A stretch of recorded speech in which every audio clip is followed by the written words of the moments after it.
Rok 2013 hodnotím z pozice starosty velmi pozitivně. Už po třetí se nám podařilo skončit s vyrovnaným rozpočtem. Je to symbol rozpočtové stability. Třetí rok si počínáme tak, že Praha 1 má vyrovnané hospodaření s rezervou také pro případ možného negativního vývoje. Trochu mě však trápí pomalá řešení právních sporů z minula a postupné zvyšování hluku v ulicích. Je to každodenní boj.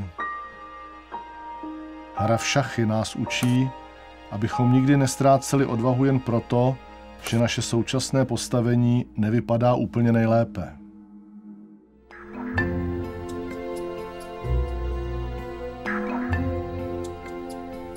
Také jsme čelili i nepředvídatelným problémům či nešťastným událostem, jako byl například výbuch plynu v domě, který sice není majetkem Prahy 1, ale je na našem území.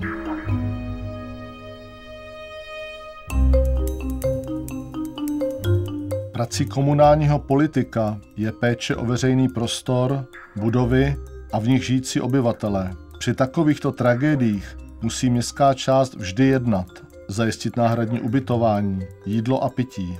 Naštěstí nedošlo ke ztrátám na životech. Nejdůležitější je, že se zpřísnily kontroly a zkrátily doby mezi revizemi. Sousedství FAMu a Fakulty sociálních věd, místo, kudy denně procházejí stovky mladých lidí, kde se ráno jim otřásl nejničivější výbuch, jaký Česko v posledních letech zažilo. Silná exploze v bezprostředním okolí ničila auta, okna i domy.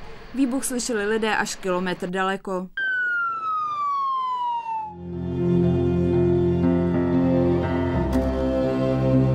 Povodně v roce 2002 jsem zažil jako ředitel Tyršova domu, kde byla Praha mnohem méně připravena a kde následky byly daleko horší. Když přišla velká voda v roce 2013, tato zkušenost mi obrovsky pomohla zvládnout celou logistiku. Vytvořili jsme protipovodňový štáb, koordinovali činnost na Praze 1 v návaznosti na hlavní město Prahu, připravili jsme protipovodňové zábrany, pytle s pískem. Každé 2 hodiny jsem organizoval schůzi svého štábu, každé 4 hodiny jsem docházel na centrální štáb a takhle jsme pracovali 6 dní v kuse, prakticky bez spánku. Jak voda stoupala, stavili jsme stále vyšší hráze. Bylo třeba dávat přesné pokyny. Stačí totiž jedna chyba na jednom místě, voda tam proteče a zničí všechno. Jedna chyba neznamená jeden problém. Jedna chyba znamená všechno špatně. Zvládli jsme to tak, že nám nepřetekla ani kapka a Praha 1 neměla téměř žádné škody. Všude tam, kde si pomáháme rozumem, musíme mít vypracovanou metodu k dosažení cíle. Bohatství nápadů se nejčastěji projevuje při hře.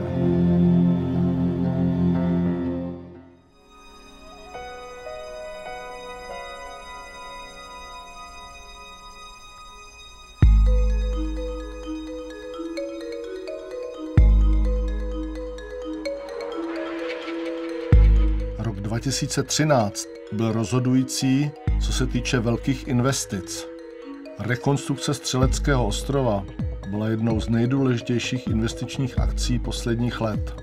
Termín otevření se kvůli červnovým povodním posunul zhruba o 3 měsíce. Nedošlo však k větším škodám, protože stavba byla pojištěna. 60 nově vysázených stromů a téměř hektar travnatého koberce byly až moc dobře zalité. Zdařilá rekonstrukce podle projektu renomovaných zahradních architektů vrátila ostrovu jeho relaxační charakter. Postavili jsme tady dětské hřiště, výtah pro bezbariérový přístup, který zpřístupní Střelecký ostrov handicapovaným občanům a maminkám z kočárky, což dříve nebylo možné. Ostrov v srdci města je opět relaxační oázou pro mladé i pro seniory.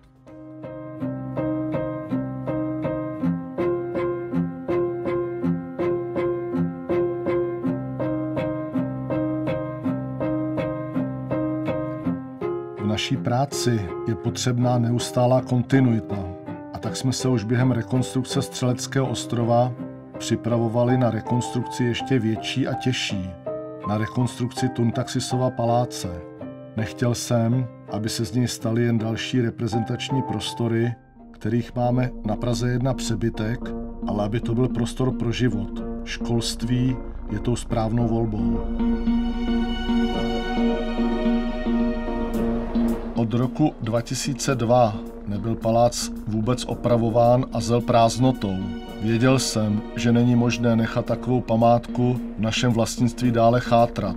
Bylo potřeba vytvořit vizi, k čemu takový palác může sloužit. Je to přeci chráněná památka a je u ní nutné dodržet vnitřní dispozice.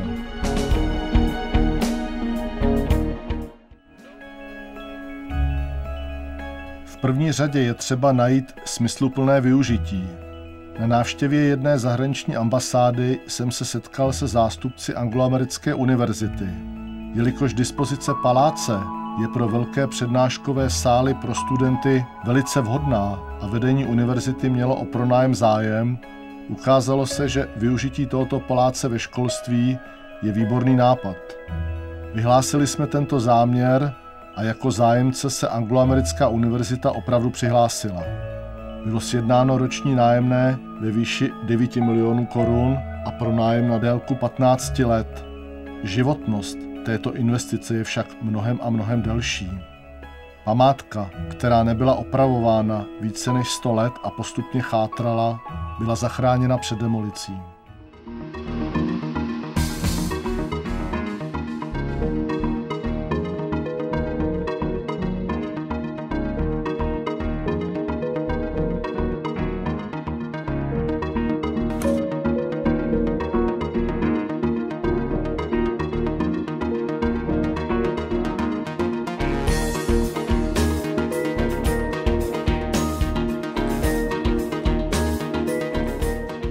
Dámy a pánové, dovolte mi, abych vám popřál všechno nejlepší do roku 2014. Máme za sebou rok 2013, který já považuji za velmi úspěšný. Přestáli jsme povodně v létě.